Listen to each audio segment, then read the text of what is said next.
Professor Michel Danino, the star of the day, the celebrity for whom the whole audience has been eagerly waiting. He's ready with his paper, Professor Michel Danino. Uh, Before he starts, let me just remember uh, the importance given in Vedas and Vedic mantras for water. Uh, the mantra Pushpa that you hear every day in all the temples during pujas, where you keep hearing the refrain, Yopam Ayatanam Veda Ayatanavan Bhavati, is all about water. It just says that who realizes that water is the location, abode for everything, he will get the abode, he will get the stability, he will get all the residence. Yo apam ayatanam Veda. Ayatanam is residence, location. Who realizes that water is the abode of everything, ayatanavan bhavati. He gets the location for himself. And there is so much about all this that can be talked about. But before that, we cannot wait for Professor Michel Danino's wonderful paper. Sir, over to you. Namaste, Professor Nagaraj. Thank you very much for having me. I'm certainly not going to be the star of the day. That would be either Dr. Nandita Krishna or Dr. Chitra Madhavan. I'm actually going to provide an anticlimax to Dr. Chitra's presentation, where she has beautifully highlighted the glory of water management in ancient India and how we have neglected all these traditions. In fact, this is my starting point in a way, because what I want to briefly speak about is a kind of taking stock. And first of all, I would like to say that I was sensitized to issues of nature, nature conservation, environmental degradation in Tamil Nadu for quite a lot of years when I was residing in the Nilgiris and near Coimbatore. So I've been aware of the ground situation and how some few people were trying to remedy it. But the kind of general neglect and indifference and apathy among average Indians was something that I could not easily understand or relate to. So on the one hand, we have those fantastic traditions, very rich, that Dr. Nandita Krishna has given a great overview of them. No doubt about this, and they are also part of some of my courses here at IIT Gandhinagar. And certainly we have these very lofty concepts which we can see in the text as well as in the monuments and what Dr. Chitra has shown us now. All this is, and archaeology has brought up a lot more evidence about water management. All this is undeniable. And it extends also, to traditions which are not strictly speaking Vedic. For example, tomorrow morning, my old friend Tarun Chabra will tell us about the Toda traditions, the traditions of the Toda tribals. There is no sign of contact with the Vedic tradition, and yet you have a complete compatibility with the Vedic worldview, which is the case of most pagan traditions the world over. If you look at Native Americans, you could say pretty much the same thing. In fact, this was also some of my early writings, not only just on this heritage of environmental consciousness, but also about the contrast between the Judeo-Christian worldview and approach to nature, where nature is at the service of man and created to be at the service of man. This is what the Bible tells us, and the completely different Hindu, Buddhist, Jain approach. And I wrote a few pieces about that. But what concerns me today is something a little bit different. It is to have a slightly sharper focus on that neglect and that degradation from that classical period of India, let us say, where we see, for example, the same, devout Hindus worshipping Ganga and yet not hesitating to pollute Ganga either by discharging industrial affluents or placing corpses in the river, which is actually something which the classical text explicitly forbade, but we don't read them, of course. The list can go on. We regard water as sacred, but we waste it on a colossal scale.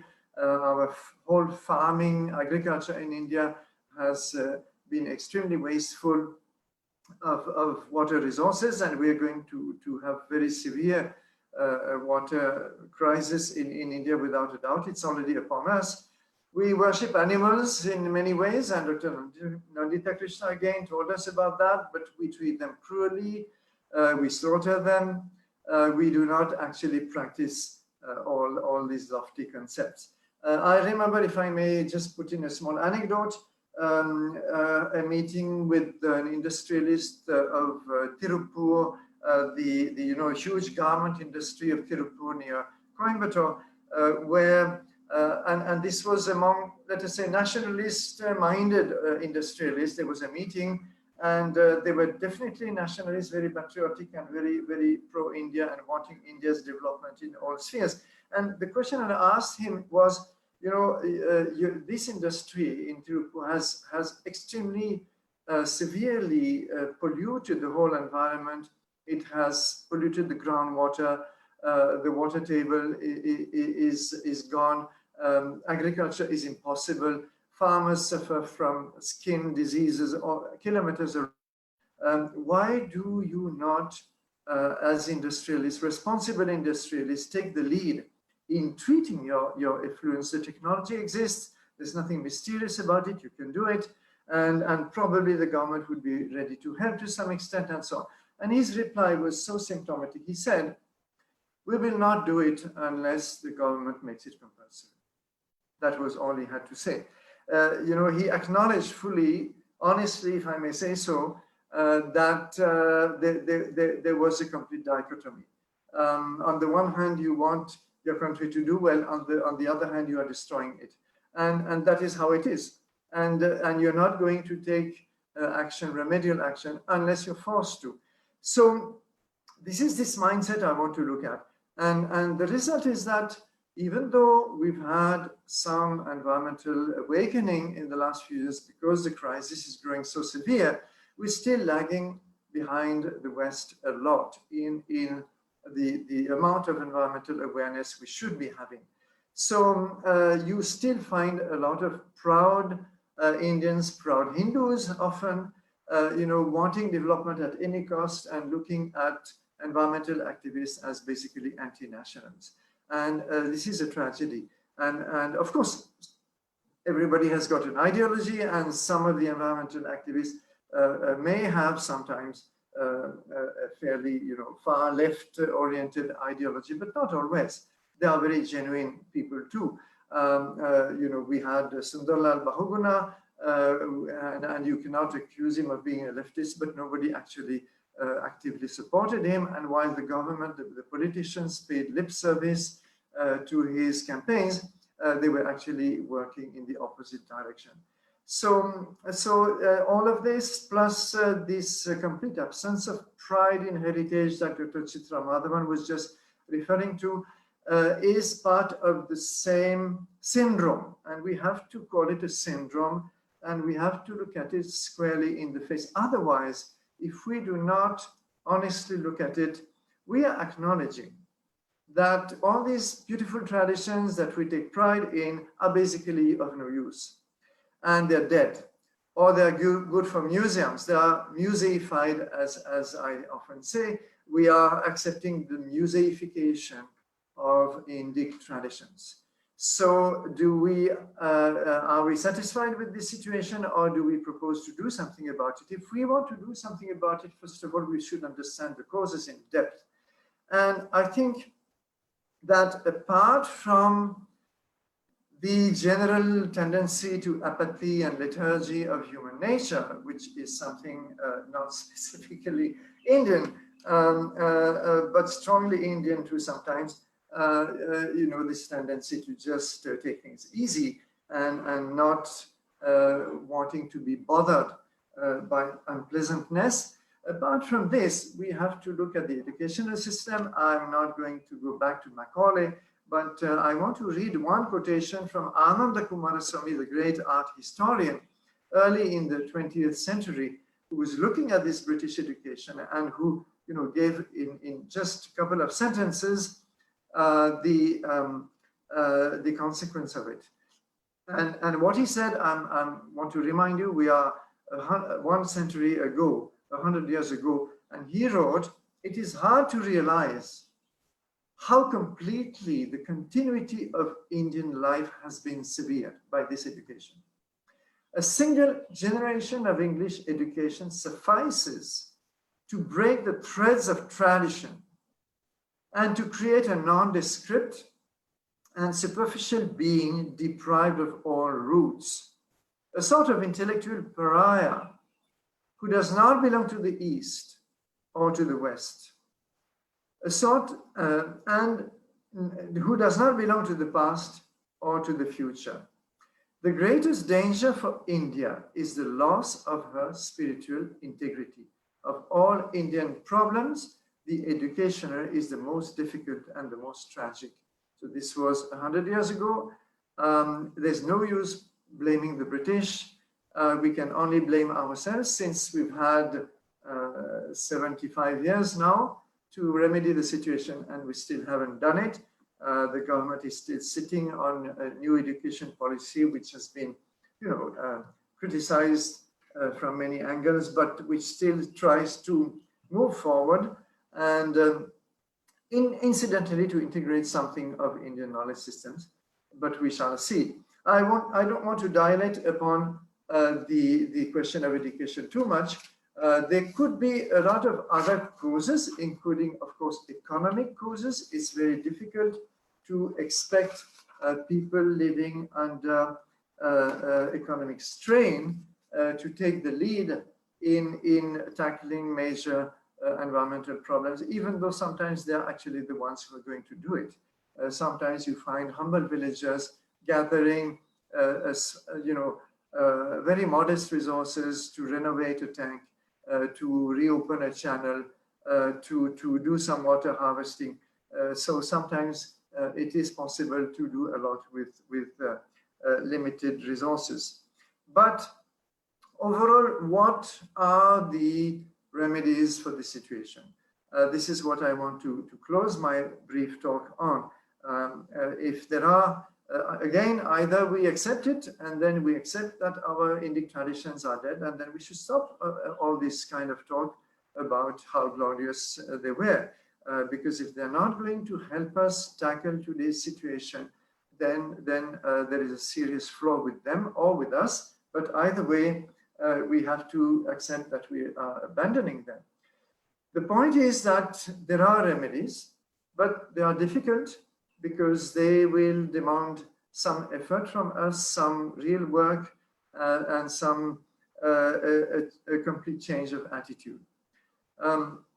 The first, I think, is that there has to be a much deeper understanding of all those traditions. We were given overviews today, and I believe I missed a few other speakers after Dr. Nandita Krishna. So we know that a lot of concepts exist. We must study them much more closely. We must understand their linkages, how it was all working in the minds of ancient Indians or Indians of the classical period. Not just be satisfied with a few quotations from texts, but looking at the totality of the system, how exactly nature was lived, not just textualized, but lived in that period.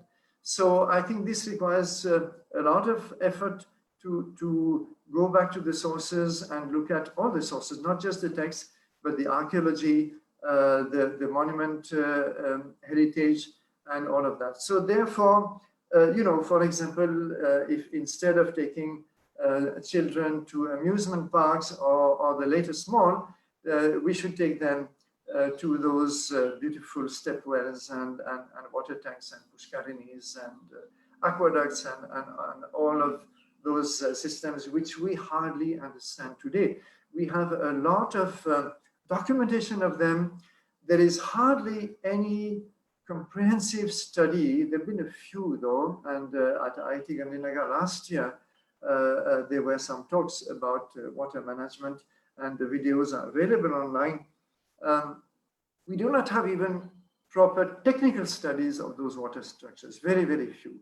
And because of course they are half destroyed to start with, so it's very difficult to recreate all the data that you need to have proper models of how they were functioning. But we do not really understand them fully. And whether you look at the proto-historical Harappan period or the classical step wells, the whole water flow and renewal and how would they keep water, for example, potable when it was stored for months together? There are still a lot of unresolved questions. So we should visit those places. We should try to increase the knowledge about them, increase the documentation. There is so much that needs to be done. And then the main point is a change of mindset, a change of attitude. I've seen so many devout Hindus, again, doing the opposite of what the culture would dictate. Of course, I could enlarge this endlessly from paying a bribe, which is of course feeding a whole dharmic system, something that our whole system of ethics would normally prevent us from doing, but is not doing that. To, for example, fighting for dowry for one's son, and so much, while being a very devout Hindu on the side, there are dichotomies in our lives. These dichotomies have to be healed. If they are not healed, then we will be effectively putting the last nail on the coffin of Indic traditions. So we have to accept that these concepts, these practices, because they were concepts, they were knowledge systems, and they were practices. And all of these were interlinked. We do not understand the linkages very well as yet, but we have to study them, and we have to accept that this is a culture that has to be lived in everyday life. You can enter any government office in India, you will see tube lights running all day long and air conditioners, even when there is no officer in the room. It is the same in academic institutions. There is tremendous wastage of resources, and even from agriculture to all our minute gestures in daily life. Do we take every possible care to segregate our waste, to minimize consumption of water, and to minimize consumption altogether?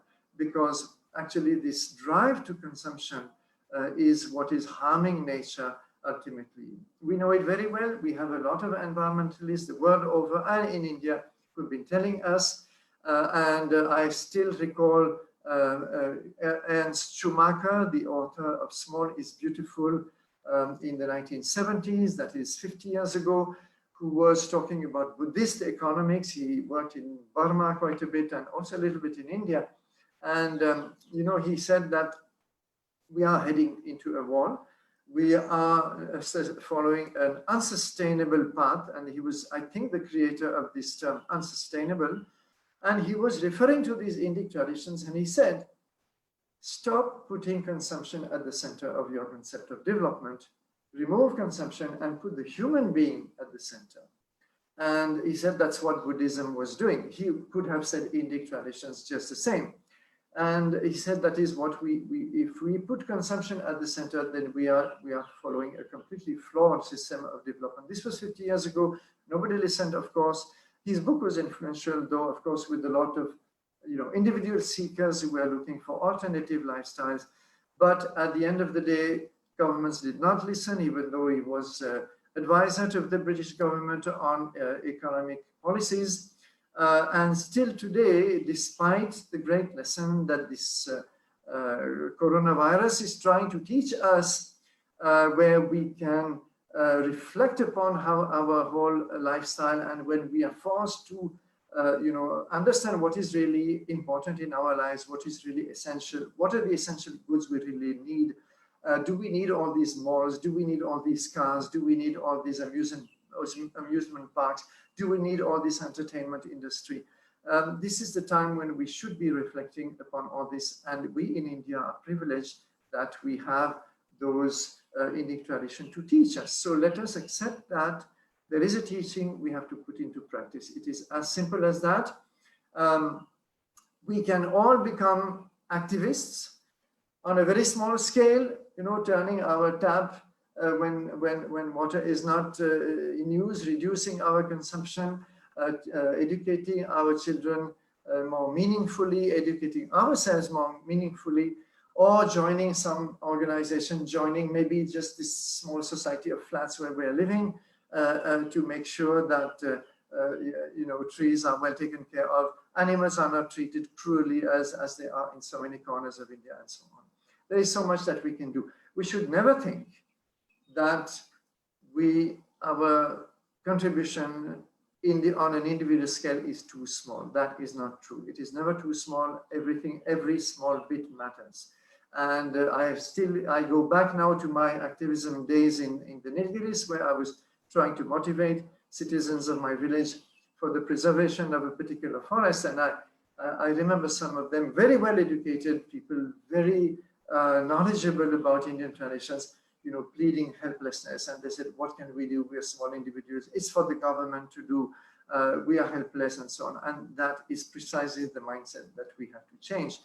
It is not true. We should never wait for the government to act. Of course, we should put pressure on the government at every level, whether it is for preserving heritage structures, or whether it is for having more sensible policies in agriculture, moving away from unsustainable agricultural practices or economic practices. But we have to start in our own daily life. If we do not do that, if we do not change our mindset every minute of the day, then we will not succeed in saving those Indic traditions from oblivion. They will end up being studied as museum objects by scholars, but they will not have any applicability. Whereas they have, I'm convinced, considerable potential to change us and to change India, and maybe to give some teaching to the rest of the world. But first of all, we must begin at home. Thank you very much. That was the anticlimax that I have to apologize for in a way, because I'm striking a negative note, but it is not negative. I do mean it to be a positive message based on my own experience of life in India. And well, I think it is for us to do what we want with it. Thank you very much. Thank you, Michel. Thank you. And I forgot to thank you, Harikiranji, for having me today. I hope you will not regret. Not at all, not at all. Like I told you, when you told me that you want to do this, I was very happy, and I want to share this with the listeners also, that Michel, when I asked him to speak, he did tell me that he was going to be critical about our what we are doing. I said, please do that, because we really need to have a mirror at our face and then actually see. We have a glorified past, but we have to live our glorified past in the present, and we don't do that enough. So thank you so much. That was a good knock on the head for all of us. Thank you so much, Michel. Thank you, Harikiranji.